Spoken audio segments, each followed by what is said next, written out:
I crashed my AMG GT into a tree. Now I know exactly how the Mercedes bends.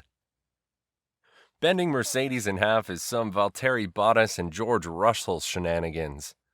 For those that don't watch Formula One, come on, just start doing so because it's totally worth it. And get ready because today we are talking about the new 2022 Mercedes-Benz AMG GT 73E 4-door coupe. Yeah, I know it's a mouthful. But the GT73E comes with some Formula One technology, so in a way, we can thank Lewis and Valtteri for that. Just wait and see. Everybody's worried about the future and how V8s will disappear, but we've all forgotten how the V8 is gaining new life in an all-new hybrid system being developed right now by AMG for launch this year.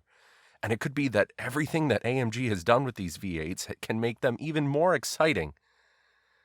Now, let's have a look at the base GT63S first.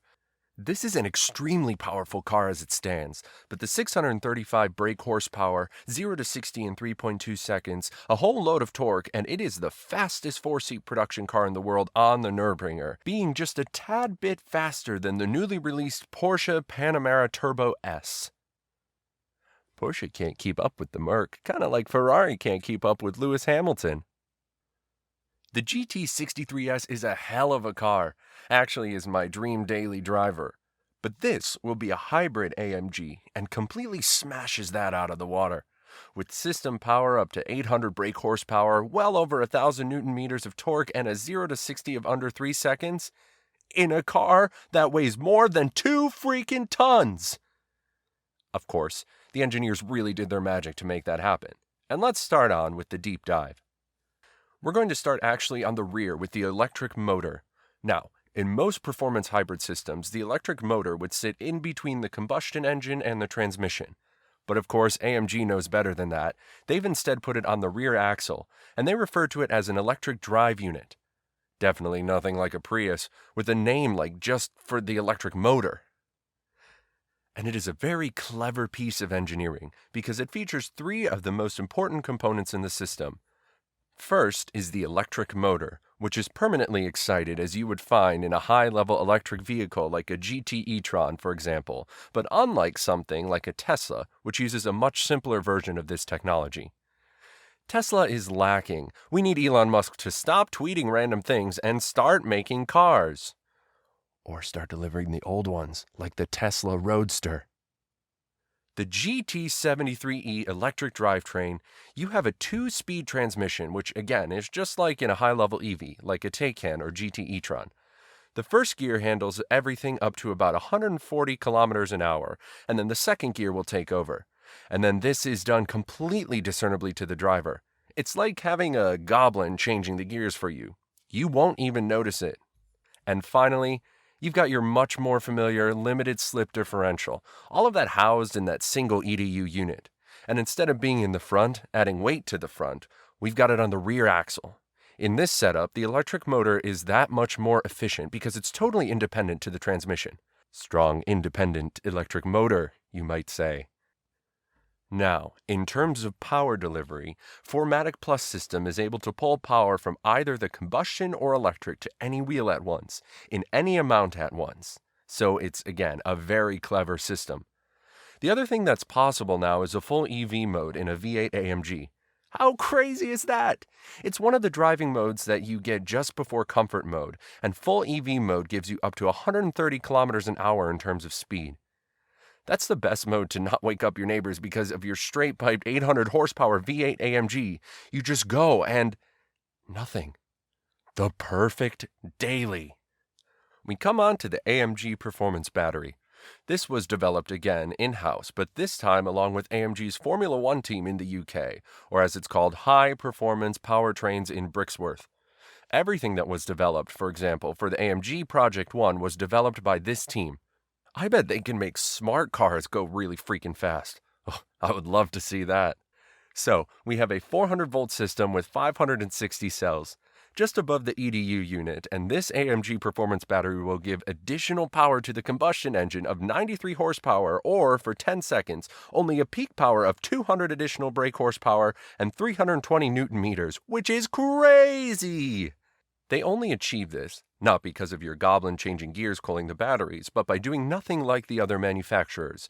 It's neither air or water cooled, which usually allows the batteries to overheat and drop power over time and even cause battery degradation in the long term. They have developed a high-tech coolant, which was made in-house. You've got these super thin coolant modules that then regulate the temperature and make sure that each cell stays at exactly 45 degrees Celsius. The Goblin has some really big ice cubes under there. That's why AMG is able to guarantee you the power that they're going to give you from electric motors, which a lot of manufacturers don't. They just give you the wishy-washy numbers. Of course, with electric cars comes energy recuperation, and in the GT73E you can choose from 4 stages of the steering wheel. And with that comes one of the best things about EVs, 1-foot driving. Because of the region, you don't even need to brake. Or you can choose no region and just sail away into the sunset. It's also important to note that the performance battery weighs 89 kilograms, which, given the power and offer from it, is actually very light because the power-to-weight density is about 1.7 kilowatts, which is about double of the traditionally cooled system. So that cooling element is really key and some really clever work done by F1 and the AMG team. Now we go into the combustion engine at the front, the 4-liter V8 shared with the AMG Project 1. The only change on this engine is that it's got a belt-driven starter alternator, which helps rev up and start the engine when you switch from the EV mode. And thanks to the Goblin working 24/7 on your car, it does it super quickly and with no lag and seamlessly. Unfortunately, the entire system adds about 200 kilograms versus your standard GT63S, which is quite a weight gain. But when you look at the power that's coming on in response, we've got 800 brake horsepower from the system, over 1,000 Newton meters, and as I said, 0 to 60 in less than 3 seconds. This car will definitely be a very, very quick car, but I'm hoping that the way that they've designed the components is good enough in terms of weight distribution and that the handling isn't affected that much because the GT63 was already quite a heavy car. Damn, boy, he thick, but damn, he quick. Don't you think? I know, rhyming like that, record label deals start pouring in, and I just hope the contracts are quite chubby as well, because this car won't be cheap.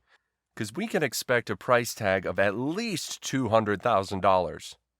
Now, let's have a look at the outside of the car, and what are the changes compared to the 63S? The main thing is on the front end, we've got a unique lower air intake area, which I'm very happy about. The GT73E will be a much more expensive car than needs to look, in the way that it's designed.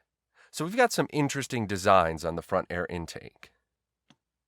When you come to the side wing, you see the new E-Performance badge sitting under the V8 bi-turbo badge.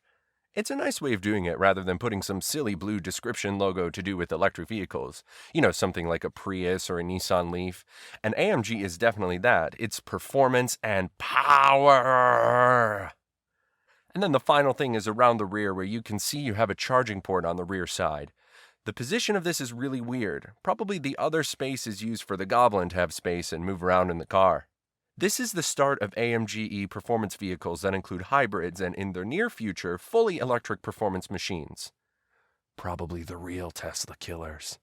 With that, the AMG GT73E will not be the only car that's going to get this V8 hybrid system. So we're going to predict some other cars. The first one, but I think this is a given, is the possible S73E. So, of course, this will have a Pan-American grille. We're going to have more aggressive, lower air intakes, AMG wheels, and on the rear, the quad pipes for the V8. And of course, we can expect the power output to pretty much be the same as the GT73E. Possibly, we can get the same Goblin system on the new SL coming out because it is 100% built by AMG, but this one is quite a reach, one that might be a good bet, as well as is the new G-Wagons. I can't imagine why they wouldn't do it because they would sell like hotcakes. Look at the Urus, it represents 59% of sales of Lamborghini last year, so expected G73 at some point. Of course, we will expect the Pute EV AMGs that have been confirmed to launch this year. They will represent the 33 and the 53 AMG cars, and they will be based solely on the EQ series of Mercedes-Benz cars. We have already reviewed the new Mercedes EQS. Feel free to check it out. It has one of the coolest interiors ever. On the EQS, AMG is going to change a few things. In the exterior design, for example, they're going to be changing the front grille to have the vertical slots. They have confirmed that in the press release, and there will be a lower bumper design, which is more AMG as it should. We've got lower side sills as well, which again are AMG specific. On the rear, we're going to have a specific diffuser and specific spoiler as well. The wheels are quite tricky, but we will have a heritage design. But we will have to wait and see how they look. In terms of interior, it's all the stuff that you would expect. Things like track seats and the AMG controls on the steering wheel, specific software, and own designs for the AMG versions. Of course, this is just the beginning of a new era for Mercedes and AMG, but also for the whole car industry, and this will bring a lot of choice for electric and hybrid car buyers. You were able to see the new AMG GT73E, which is an absolute beast, and it comes with your own goblin to help you out. All jokes aside, this is a beast of a car, and I can't wait to see it destroy some tires. Let me know what you think about it, and what you think about this new e-performance era. Thank you so much for watching. Leave a like and subscribe. See ya!